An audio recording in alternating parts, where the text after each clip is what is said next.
Welcome to the Explorer Poet Podcast, an exploration of the blurry line separating our physical world from our abstract realities. Conversations and stories, myths and reality, science and the gods we worship, the esoteric and the everyday. Come explore with me. Jacob Nordby, welcome to the Explorer Poet Podcast. I've been looking forward to this, Josh. Thanks for the invitation. Yeah, absolutely. I came across your work through the London Arts-Based Research Center. You did a presentation a while back for their Indelible Evenings. Yeah. And I knew about them because I actually had Rula on my podcast, Rula Marie Dibb, who hosts the Indelible Evenings. She was on my podcast maybe over a year ago. But I find that the people who go on there and present, I don't know, most of the time they're doing very interesting things. And the title of your presentation, Blessed Are the Weird People, a manifesto for creatives and the creative cure. And so when I saw that, I was like, oh, I got to look into this more.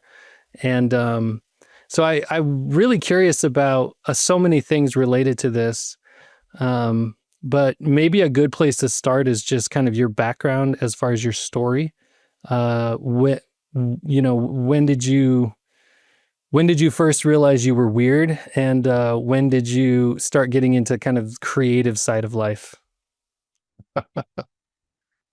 Oh my God. Well, I was born. It does go back. It does go back, Josh. So I grew up my parents had been hippies. Just after I was born, they began to move toward a fundamentalist Christian cult kind of a group. And so I grew up very different from most people around us. Didn't see television until I was 25. Didn't wear a t-shirt out of the house till I was 25. 25 was a pretty big year for me.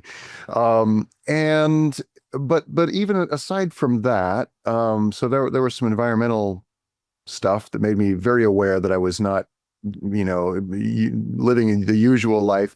But even inside of that, Josh, I was always pretty sensitive and very interested in the arts, interested in music. I play the violin.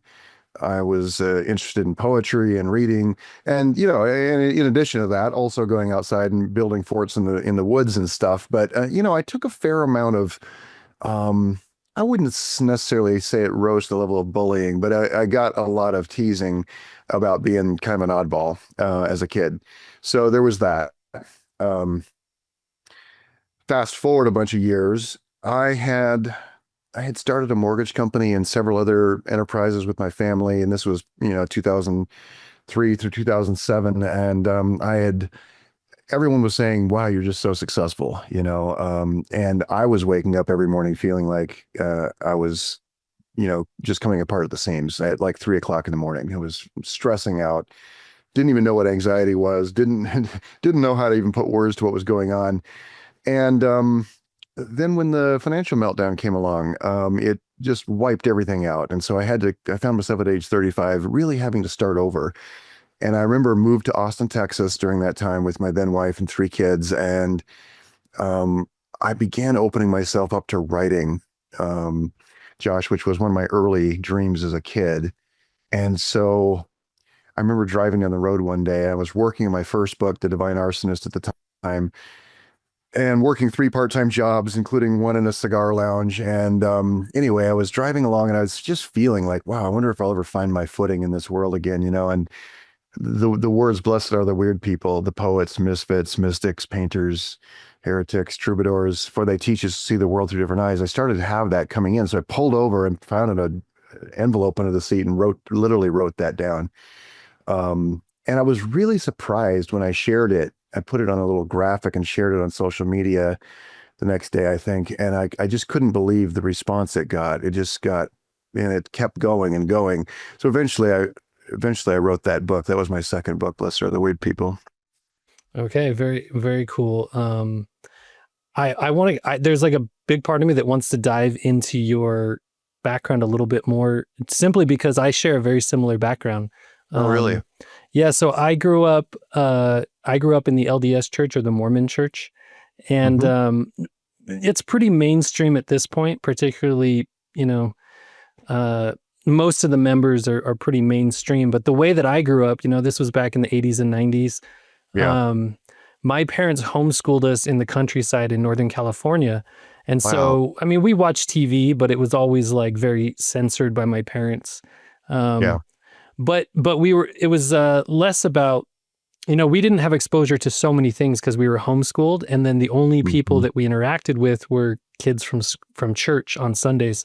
And so there's a big part of what you're saying that makes a lot of sense to me. That background that you come from, like for me as a kid, I experienced the outside world through reading. And I was mostly reading like older books. I was reading a lot of like Charles Dickens and Lord of the Flies and like stuff like this that was like, I mean, it's still good reading. It's very literary, but at the same time, it was not revealing to me the world that I was actually surrounded by in kind of a modern sense. Yeah.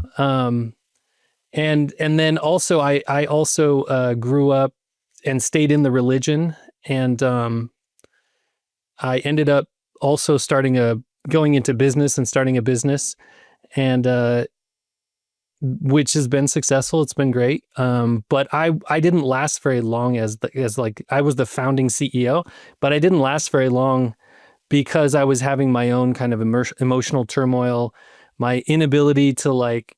I was just so I was living so literally in terms of the religious stuff that like I had no ability to see what was actually going on with people, like their psychology. And I was just not a very good communicator at the time. So long story short, I kind of went through my own kind of move away from those kind of efforts, went through kind of a dark night of the soul, and ended up coming out of it as like a writer / podcaster. Yeah. And so, was there an inciting incident for you, Josh, where that really like was that impelled or compelled you to leave that group and all that? That's a good question. For me, it was pretty gradual. And I'm curious to hear your experience as well, but you may be able to relate with this, where there was always there was always kind of an uncomfortable emotional state where I didn't feel, I probably felt a lot of dissonance emotionally, but at the same time, having grown up in the world I grew up in, it's not as if I could relate to my emotions or trust my emotions. And so for me, I kind of went through a long period of feeling discomfort and being aware of the discomfort, like finally becoming aware of the discomfort. Yep. And then it was during that period that my wife started to really have her own challenges with the religion. And we would talk about it, and we were open about it, and we were like encouraging each other to kind of explore what was like really valuable to us or true to us. And we started reading books and honestly listening to a lot of podcasts about Mormon history and about the way the church actually operated over time. And it's funny because in the Mormon community, they have this idea of any information outside the church being anti-Mormon literature, anti-Mormon material. But then once I actually started reading this, air quotes, anti-Mormon material, I realized that it was just primary source data. So it's court cases, it's journals, it's letters, it's, it's newspaper articles, lawsuits, things like this. And so what I was able to do over time was kind of build up enough of a rational or cognitive understanding of what maybe the true history of my religion was. And then once I paired kind of the mental with the emotional, it really just kind of freed me and I was able to walk away. But I'm really curious to hear your own journey through that same process. How old were you when you started to see kind of the maybe the flaws in the story, and then how long did it take you? And I don't know, what was that process? Well, I'm finding your account so fascinating. There's so many similarities, Josh, even though we were in different church groups. Wow. I was also homeschooled, not for all 12 years, but pretty big chunks of it. And then I spent the rest of the time. I never went to any public school, so I was in very small Christian schools run by that group. So yeah, that was yes, and also homeschooled for several years. Yeah, I think I'm just curious, where are you in the birth order of your family? Where are you, the oldest or youngest or? I am the third oldest. There's 7 kids, and I'm the third oldest. And I've got a twin brother, so he's kind of technically the second, but we're Okay. kind of both like, yeah, kind of the second, third. Yeah. Okay. Interesting. Yeah. Yeah, I'm the oldest of six, and we found out later that we have an older half sister. So I'm happy to turn the baton over to her, but it hasn't really worked. Tend to still. I'm telling you that I was just curious where you landed. A lot of oldest kids tend to be very compliant, achievement or conformity oriented. That certainly described me. So I was a true believer, man. I mean, I was in and I wasn't trying to get out. What was interesting though is I kept bumping into things that people couldn't answer. They couldn't give me an answer to my questions. And again, I wasn't going in as an antagonist saying, I don't believe this stuff. I was like, hey, this doesn't quite match up. Help me understand. And most of the time they would just come back with, well, you just got to take on faith. And again, I was not one of those antagonistic kids. I went to their Bible college out in Illinois, and I had some experiences there that really opened my eyes. For example, we had you're gonna laugh about this. We had a class in my first year called Cults and Isms, and that's where we were meant to pick pretty much any other group other than ours and write a critical paper on that. Of course, That Mormon seems like LDS. that seems like a risky assignment. You're going to open yourself up to kind of seeing the inner workings. Well, one would, yeah. In my case, it certainly was. Most people just, it was funny because LDS was on that list as a cult, which is such a pot calling the kettle black situation. But I picked Buddhism because I was always very curious about it. My father had been a hippie and was into Eastern religions before I was born, and he wouldn't talk about it at all when I was a child. So always been interested, and I went and studied that, Josh, and it was like, whoa. Wow. First of all, I wasn't even aware of the history, like, how far before Jesus Christ was here and Christianity was started that the Buddhism was. And then when I discovered the actual teachings, I wrote a paper that was not critical at all. It was just like, oh my God, this is actually pretty good stuff. And I wasn't trying to become a Buddhist, but I didn't get a very good grade on that paper, which was a problem for me because I always got really good grades. And then later, a year later, I wrote a paper on the Dead Sea Scrolls, which I see you nodding your head. It's like, yeah, that really began to make me realize how little I knew about the foundations of the faith I was raised in, right? And the document, the book, the Bible. So yeah, that was fascinating. I stayed with it, married a preacher's daughter, and stayed with it for a long time. So by the time I was 25, though, the church I was raised in has an anomalously high rate of incest and child, abuse, sexual abuse, and some of those stories began to come out more and more. And I don't know, it became a preponderance of things that was like, yeah, I don't know where I'm going next, but I can't stay here. And that was a huge identity crisis for me. And I'm curious if it felt the same to you as you left. Yeah, absolutely. So when you are raised in a situation like this, and I like the term you use, true believer, because for me, that's what and we use that same term like TBM, true believing Mormon. Wow. Because it's, you're raised in this environment. This is the way I think about it is it's like the architecture of your understanding of everything. And so everything that you understand is built on the platform of this religious philosophy. And so when you let it go, you start to question everything that you've ever accepted in your life. And so you start to question your decisions around careers and economics, and just question the economy in general. You start to question things like patriotism and the country that you've sworn allegiance to. You start to question things like schools and even your own family structure that you've chosen to organize based on these ideas. And so for me, it definitely was like a collapse. It was very difficult because you do have to go through a period of being uncertain of everything. And when I was, when you grow up in a cult or an ism, those ideas are so strongly reinforced that part of the thing that keeps you there is this feeling that you know things that other people don't know, and that you are confident in ways that other people can't be confident. And then that all just crashes. And yeah, it's really difficult to, in fact, my brother, who's my twin brother, he's like one of my best friends still. And he and I left the church around the same time. So we were able to kind of go through it together. And now he has a friend who's going through it right now. And his friend is like, what is the point of anything? Yeah. And so, we talked about it just recently. There's this collapse into like a Nietzschean nihilism where you start to doubt all institutions, you start to doubt all philosophies, and you just don't see the purpose of it. Yeah. And you have to gradually go over time, you have to gradually realize what, kind of in a very Buddhist way, you have to accept everything for what it really is. Yeah. And then you have to, for me, I had to start to try to understand better the way that the world was organized and the way things had actually operated. And so for me, I started reading a lot of history. I started reading a lot of science.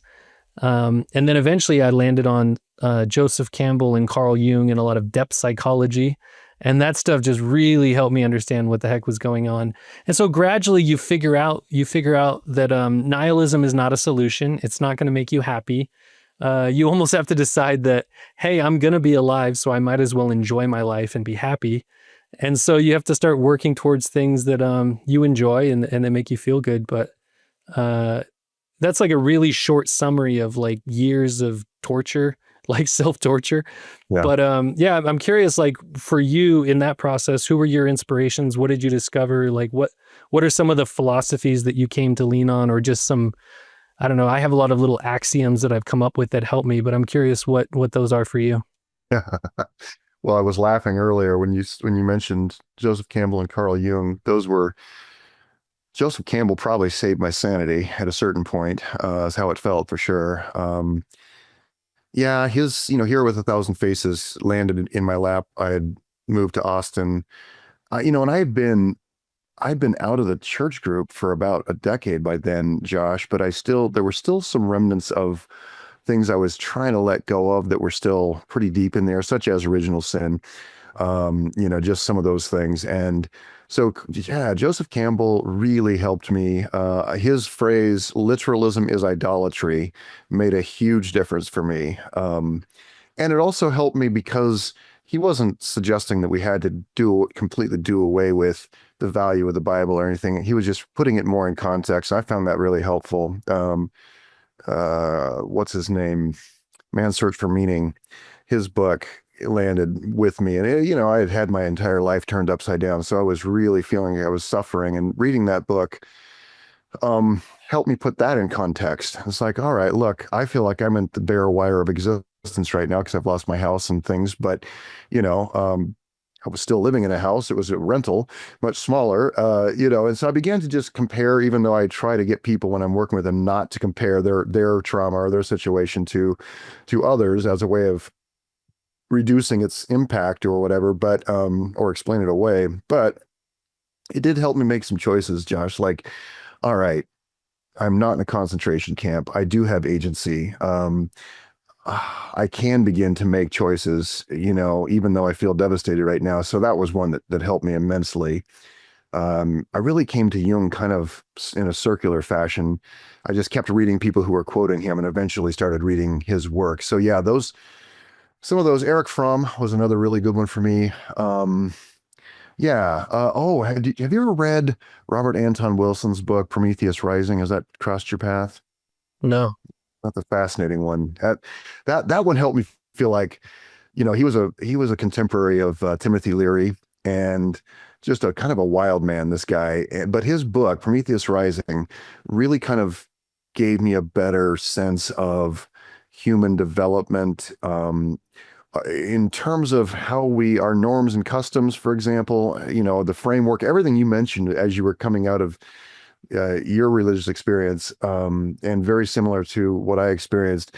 He gave me a kind of a sense of, I can find my bearings, but not by taking on another dogma set, by being I love the title of your show, Josh. You know, the explorer part of that, well, of the poet part as well. Um, some of these books really inspired me not to let myself get dragged into yet another ism of some kind, even though that is so tempting. My God, I told my mother back then that I felt like a turtle who had had his shell ripped off. I didn't feel like I had any protection, you know? And you mentioned the certainty, the sense of certainty, that you know, these dogmas can provide, and having to let that go and then keep letting it go, like not being sucked into another bubble. And by the way, you know, we've talked a bit about cults, and you know, those of your listeners who didn't grow up that way might not see how it relates to them. But what's interesting is cult and culture are actually, they share a root word. So, for example, America is actually an example of a really large cult, in a way. It's actually feeling more that way right now than it has for maybe before. But in the sense that we live inside of this bubble, right? And we tend to view the rest of the world from inside. It's really difficult not to, especially, you know, if we haven't traveled or given ourselves much experience outside.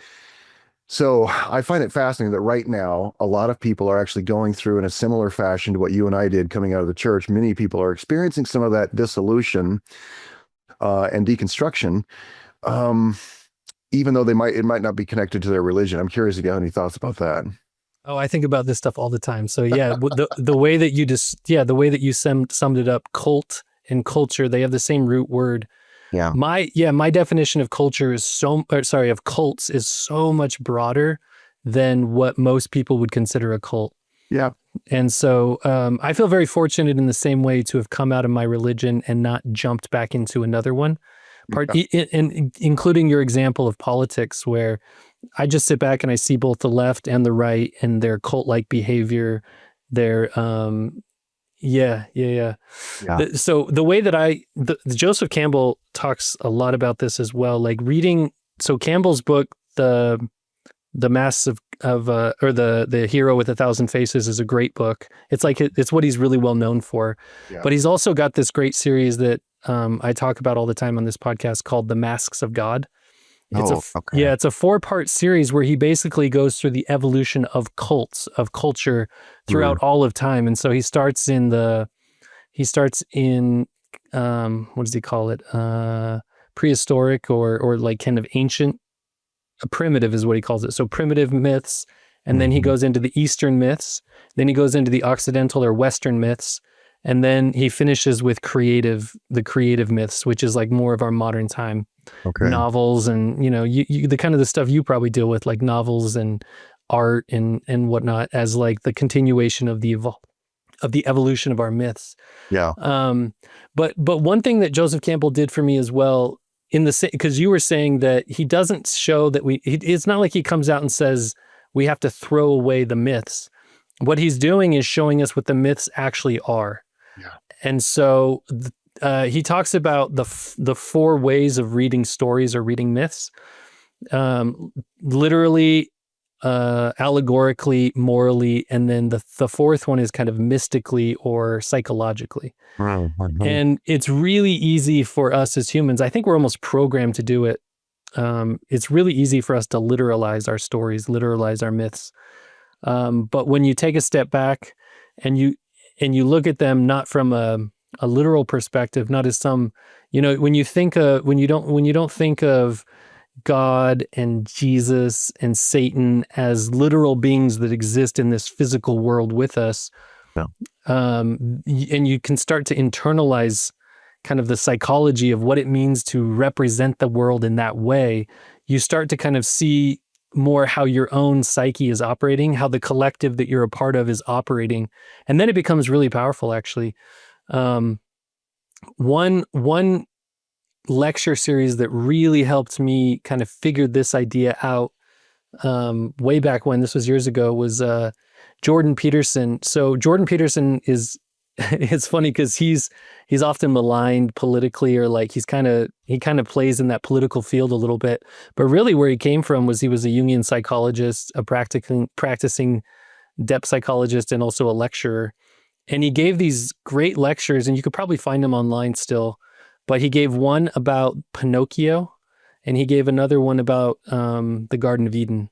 And just listening to him explain how these stories represent our psychological processes and our growth, it really opened me up to stories and kind of the real goal of myth, which Joseph Campbell points out is in a way moving closer to some state of consciousness.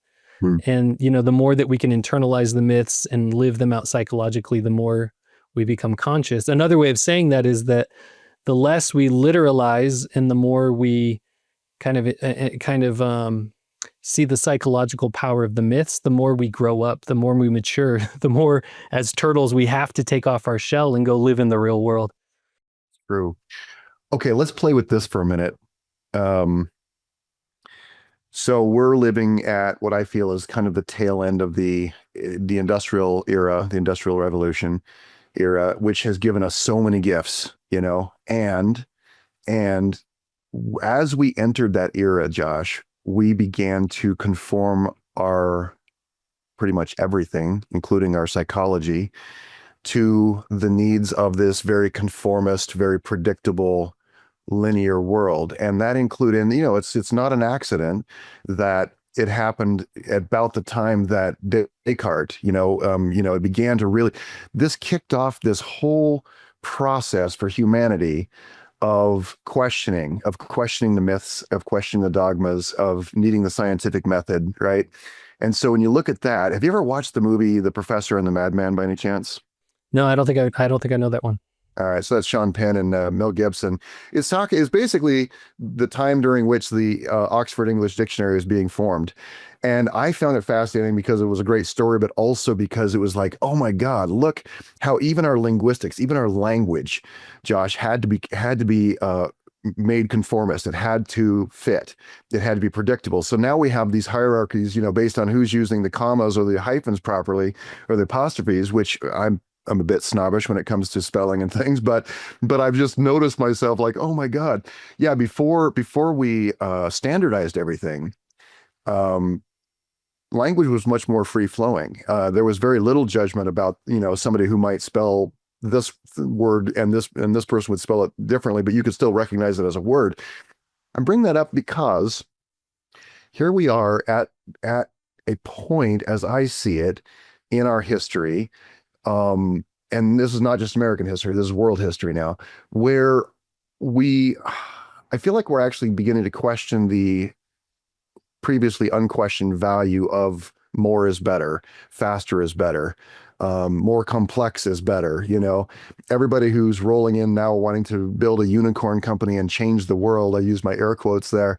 It's as if we're asking ourselves to change at such a rapid pace, but we're also tripling down on linear logic, on left brain rewards, right? Which means that we've divorced ourselves, and I've been kind of monologuing here, so I really want to hear your thoughts and play with it with you. But we've divorced ourselves in many ways from our right brain function, from our sensibility for myth and symbolism and poetry. And so I just find it fascinating that we're in this time when we really, really need to bring more balance, to have a healthier overall approach, a more mature approach. And because of that heavy left brain focus, we tend to get more and more and more literal right now, which means we are driving ourselves into psychological and logical corners. And that's not that we're not going to get out of those corners by thinking harder. It's kind of like in recovery movements, they use the phrase, my best thinking got me here. All right. So now I've put way too much on the plate. What do you want to play with there? No, this is really interesting. I appreciate you bringing it all up. I'm going to try to be really brief, and then I really actually would turn it back on you and hear you, because it sounds like stuff that you've thought about. I would like to hear you go on about it. But yeah, I had an interesting guest on my podcast last week. The episode hasn't come out yet, but it might be another week or two. It was John Booker, who's the executive director of the Joseph Campbell Foundation. Oh, wow. And he's a great guy to have a conversation with, because it was like this. It was just very, well, have you thought about this? Yeah, I have thought about this. Like, let me hear your thoughts about it. But he talked about something, he brought up something that I think about all the time, which is humans have this inherent question, this inherent need to understand their environment. And for most of human history, we described it through the question of why, or we answered that need through the question why, which is philosophy and religion and psychology. And in the modern age, you brought up Descartes, like we really did switch to reason, facts, numbers, empirical data, replicable tests, things like this, that the scientific method, because it seemed like it gave us more certainty, and that started eliminating a lot of our beliefs in ancient philosophies and religions. But the thing with the scientific method is that it can only ask the question how. It doesn't have the ability to ask the question why.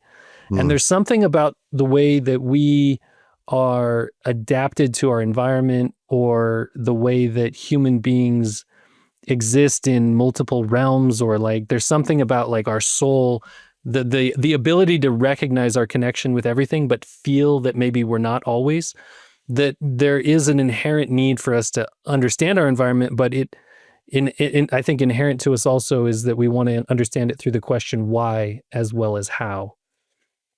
And so I think I do see what you're talking about, this big shift towards logic. But I also think that folks like the neo-atheists, the Dawkins and the like Richard Dawkins and Christopher Hitchens and Sam Harris and these guys, it's pretty fascinating how wrong I think they got it. They wanted to be so done with religion, they wanted to be so done with stories, that they made the exact same fundamental mistake that the literalists make, which is to say, this can only be taken literally, it's true or it's not true, and then dismiss it. And the literalist religions accept it, and the neo-atheists reject it, and they're both making the exact same mistake. And they're both religions. Yeah, exactly. I talked to an atheist one time, and I said something that was vaguely mystical, and he got actually mad.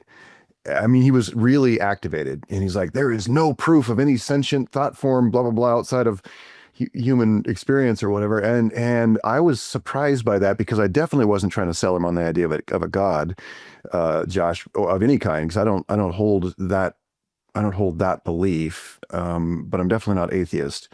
So anyway, it was interesting. And I said, well, you actually do believe in something.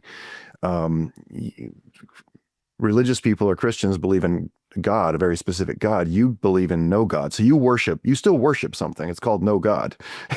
Like, it is actually as fundamentalist as the Southern Baptists you're yelling about right now, Yeah, it's as concrete of a belief in you as their belief is in them. And you also don't have great evidence for it. Well, and let's go back to the very beginnings of Western civilization in Greece, where they, at the Temple of Apollo, where they had inscribed on the pillars, all the maxims, but 3 of them have really stood out to me. The one we all have heard of, is know thyself. And that's a powerful one. Moderation in all things. And then the third one that really hit me hard when I eventually read it was certainty is ruin. They understood, and these were people who were highly logical, working out complex philosophies and all that. But the idea of certainty is ruin, which is so fascinating to me when you're talking about being literal, whether it's literally atheist or literally religious, is we just end up cutting off so much of our experience and our ability to hold paradox, to hold the paradox of a thing. Like, in this hand, there's this, and the other hand, for example, on a really kind of big scale, on one hand, I view my life as like this soap bubble in a park at a picnic. I mean, it lasts that long and I'm gone. So I can't say that my life actually matters in the vast cosmic scope of things, but there's also this moment that I'm aware of inside of it. So on one hand, I have the paradox of I don't matter at all, like, and this earth and all of the human history, all of human story, it's all in the great cosmic span. It means nothing. But there's also this something very beautiful and sacred about the fact that, yeah, but I'm here right now. And you and I are having this conversation And we're asking these questions, and somehow that matters, even though this other part of the paradox is also present at all times. Yeah, absolutely. That's exactly the kind of axiom I was expecting to get from you when I asked that earlier. That is literally one of the exact same paradoxes that I came up with that really helped me out was, because I had always grown up probably similar to you with this idea that I really mattered, and whatever I was here to do really mattered. And it was actually very freeing to let go of that, to go like, oh, like in the great cosmic scheme of the entire universe, which we're discovering millions and millions of new galaxies all the time. Yeah.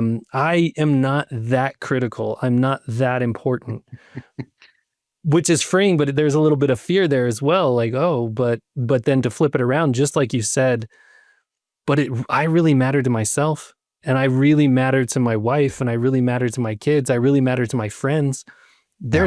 There's something there that really matters. And Yeah. it's a beautiful paradox.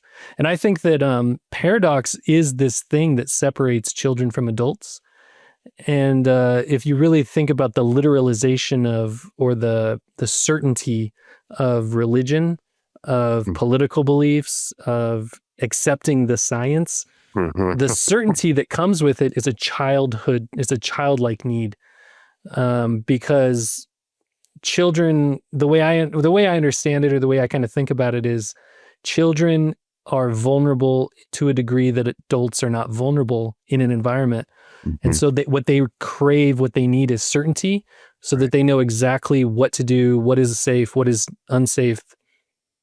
They need to have concrete answers. But as an adult, to become a real adult, you have to get to the point where you can hold paradox, Yes. like a yes and yes, you know? Yes. And it's critical, and it's not easy, but once you get there, you can kind of look around and go like, oh yeah, you can't really be certain about anything. Well, and let's look at the tension between the opposites, or in this case, a paradox. What's fascinating to me, Josh, is that tension is actually required. So tension is creative energy. Now, if it goes on too long, or if things are badly misaligned, it creates stress. And as I see it, stress breaks down and degenerates a system, whereas tension, properly used, is crucial for forward motion. For example, you pull back an arrow, the bow, the string on a bow, and it requires that tension for the arrow to go anywhere. And so I think, to your point, it is a childlike desire to have something simple and tension free. It's like, I don't have to even think about it. It's just, I know for sure this is what it is. Um, the more mature adult psychology over time, or psyche, can hold the fact that life isn't perfect, and I'm also creating the life that I wish to live, at the same time, rather than falling into nihilism, as you mentioned earlier.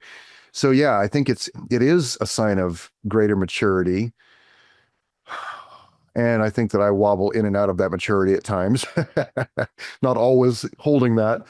Um, yeah, to be able to realize that the tension actually is a helpful factor if we're able to use it that way, And I think, not that we have to talk about poetry, even though I really love the title of your show, but I think that is one thing that poetry gives us, is this ability to hold symbolic or abstract thoughts and objects, or whatever, that are deeply meaningful.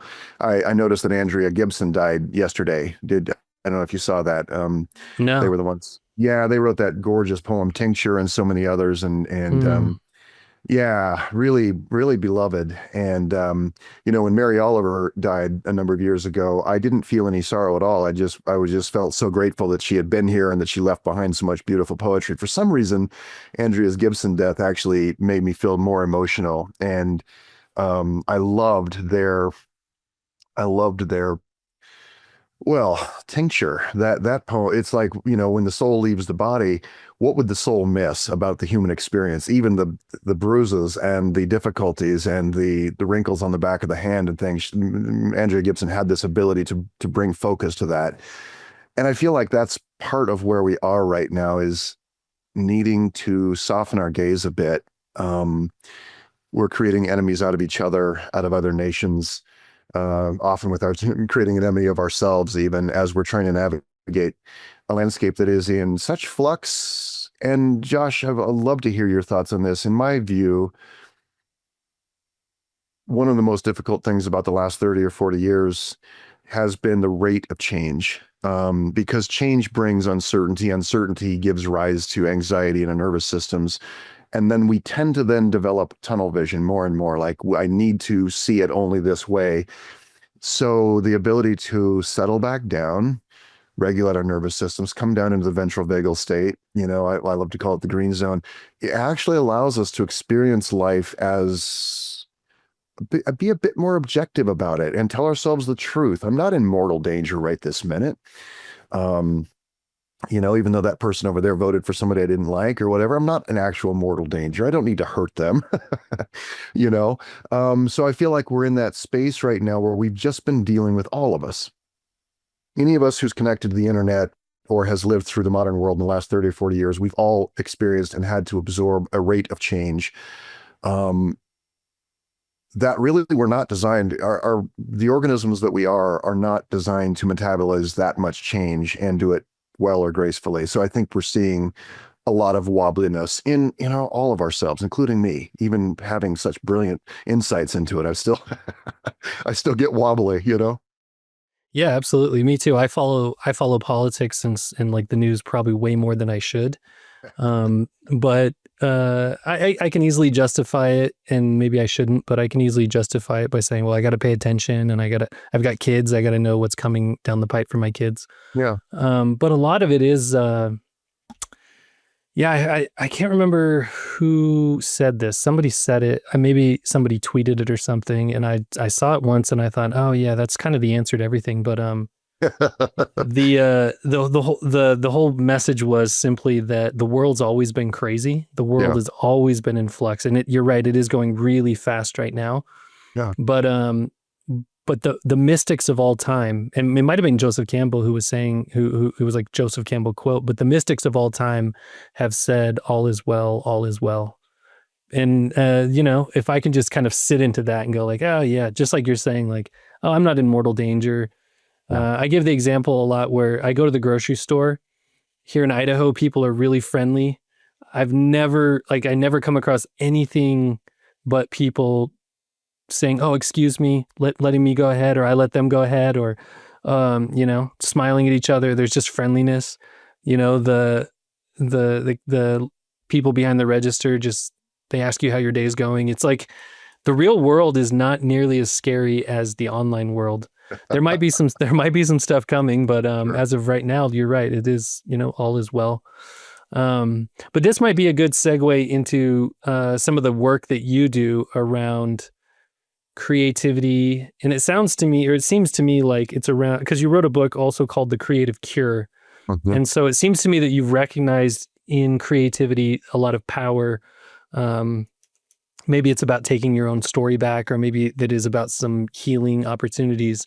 But talk to me a little bit about how your career kind of came around to this, where you're now more interested in the creative side of life and what that has done for you, or what you've been able to see it do for others. First of all, I seem to have been kind of given the deep interest in shifting perspectives on what seems to be a pretty well-established idea or a word. For example, blessed are the weird. So many people would argue with me, well, I'm not weird, I'm gifted. I'm like, you're misunderstanding read the book. No, but so with creativity also, Josh, that actually came from that third book, The Creative Cure, came from the experience of publishing, Blessed Are the Weird, which was very, very directly aimed toward people who would self-identify and say, yeah, I'm an artist, I'm a weird, I'm outside, and that's cool. I had a lot of people come around and say, look, I love the book, I'm not very creative, or I'm not creative at all. And I kept hearing it almost like this mantra people were repeating to themselves over and over and over again. It was like the most common thing I would hear. I'm not creative, I don't have a creative bone in my body. Began to then question that deeply. I'm like, all right, wait a minute, there's some reason. And I found, as I researched it, and it really, when I say research, I mean researched it, but also talked to people and listened, I realized, much like what the earlier part of this conversation, where, what are these definitions? What are the unshakable beliefs that we have that actually may not be true? For example, we give the word God or love these big words. Creativity is another one for me. They're freighted with meanings that they've developed over many, many, many years. And for me, creativity is one of those that is so badly distorted, and really through the experience of the industrial era, more and more, like, we fell in love with the idea that we could reproduce and distribute things so rapidly. So music and writing and other forms of art, not only could we own them as intellectual property, which was never a thing before, but we could also distribute them and accumulate a lot of wealth potentially. As a result of that, here we are at this end of it, Josh, and many people have this belief, and I think this is one of the beliefs that stands up to hinder a lot more people from experiencing their creative energy, is if my talents, if things I really love to create were any good, then I would be able to make a full-time living at it or become wealthy and famous, right? And that includes like podcasting. I mean, a lot of people, I'm sure, just like, wow, if I were any good, if I were more interesting and more intelligent, I could make $1 million as a podcaster. But the truth is, what I've really been asking people to shift to, even just think about, you don't have to shift your entire belief system, but what do you just think about? What if creativity is your life force? What if it's meant to run through your entire life, kind of like the sap in a tree or the blood in your veins? Like, what part of your body, if the blood stops flowing, will be healthy and fine? And the answer, of course, is none of it. We need that constant flow. And that's how I see creativity. This is energy, and it wants to flow back into the areas that we've had tied behind our back, we've been sitting on for decades. And I use that, I'll flesh the rest of that word picture out. So if you sat on your foot for 10 years and then you stood up and tried to walk, you'd have pain. You'd have to relearn how to walk. It'd be very uncomfortable, very awkward, and you'd be incompetent at it. Same thing people experience when they begin to exercise or even try to exercise their creativity, Josh, is that it's like they've been sitting on their foot for a decade. And then, of course, they immediately jump to, well, see, I'm not creative. I'm no good at this. Well, it's like, no, I mean, uncertainty actually is a huge factor. Now that we're circling back to the word certainty or not, uncertainty, nothing truly original ever comes from an environment of complete certainty. Like, we actually have to put ourselves out beyond our comfort zones, out beyond what we know, to creating anything original. Inside of that comfort zone, we're simply creating copies of what's been done before. Yeah, well put. In fact, I think that idea that we would be making a ton of money if it was good enough, or if I was actually creative, I would be able to pay the bills. Right. That's part of just the modern myth of, first of all, of money itself, which is just an idea. Totally. But also it's a corruption of like our activities that we could participate in our life, because not everything has to be connected to making money.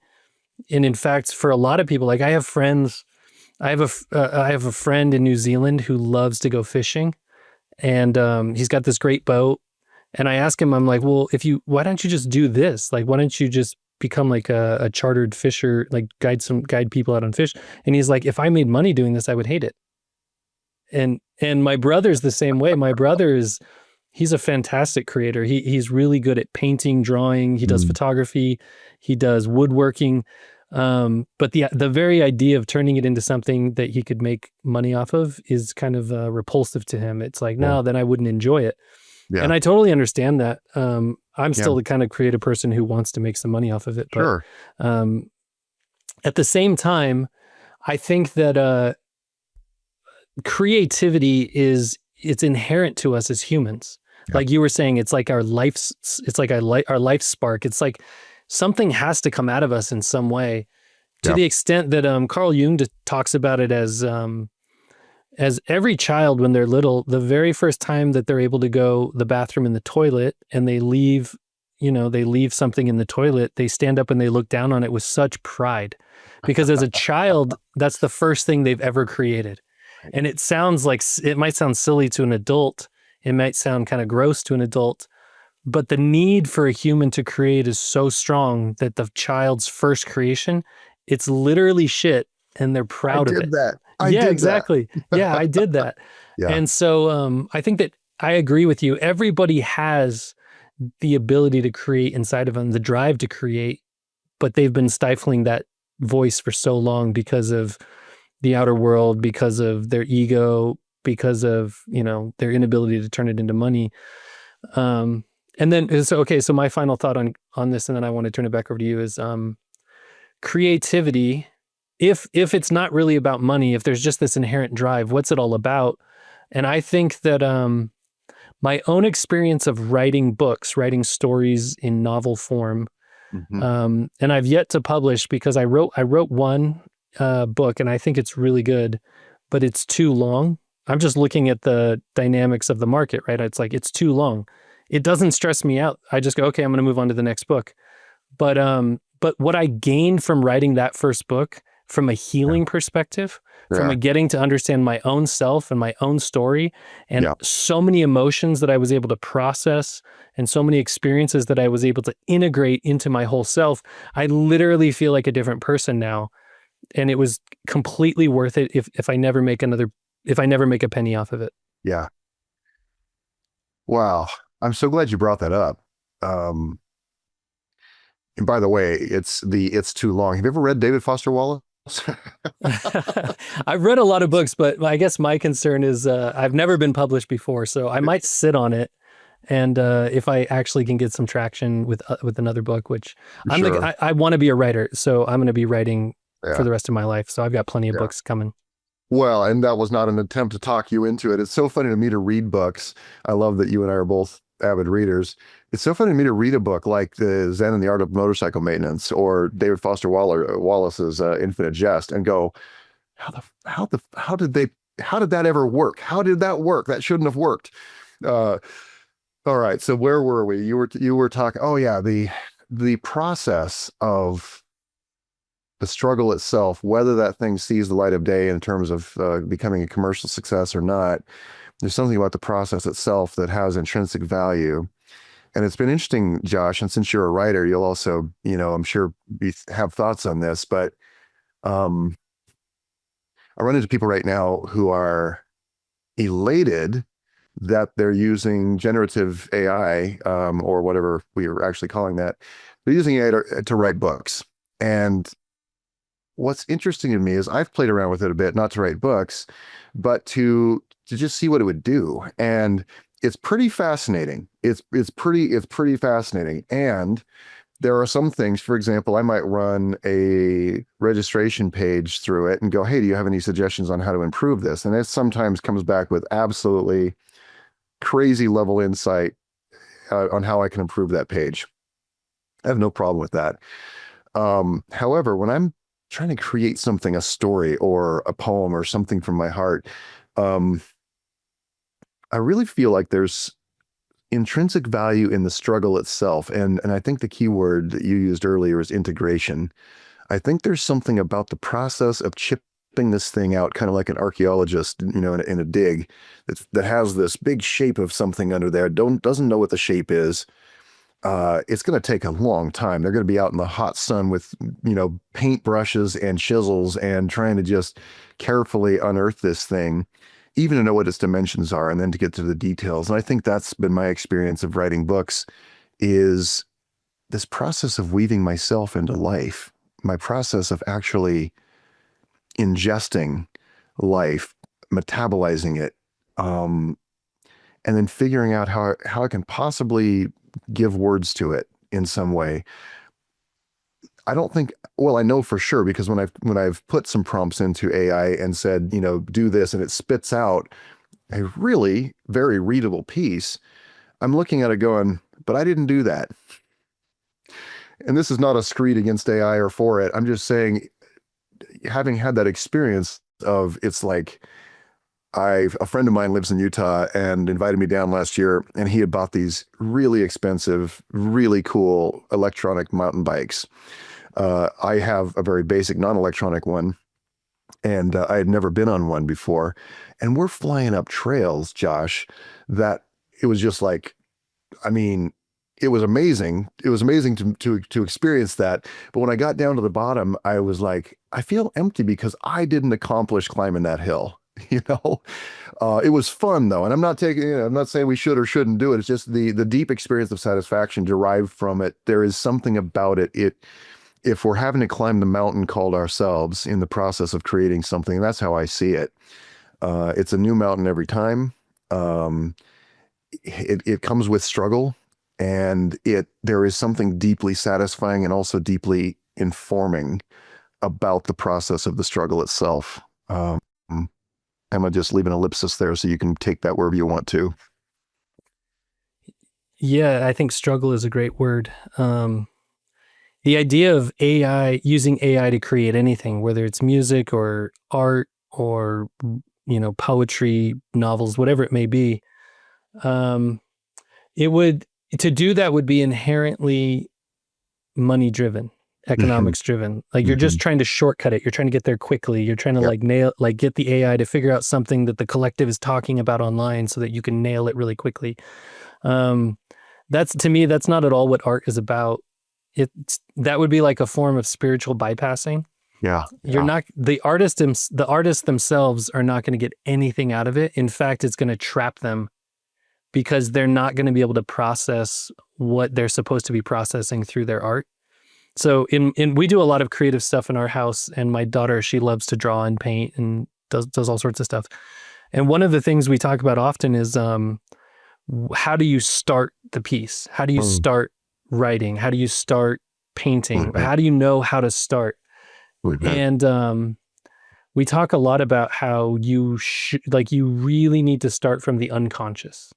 You need to let something inside of you that you're not fully aware of be the lead and let it surprise you. And that's how art works from a healing perspective. That's how it pushes you towards new discoveries about yourself or processing of things that you haven't processed, like getting to the top of your own mountain, as you said it.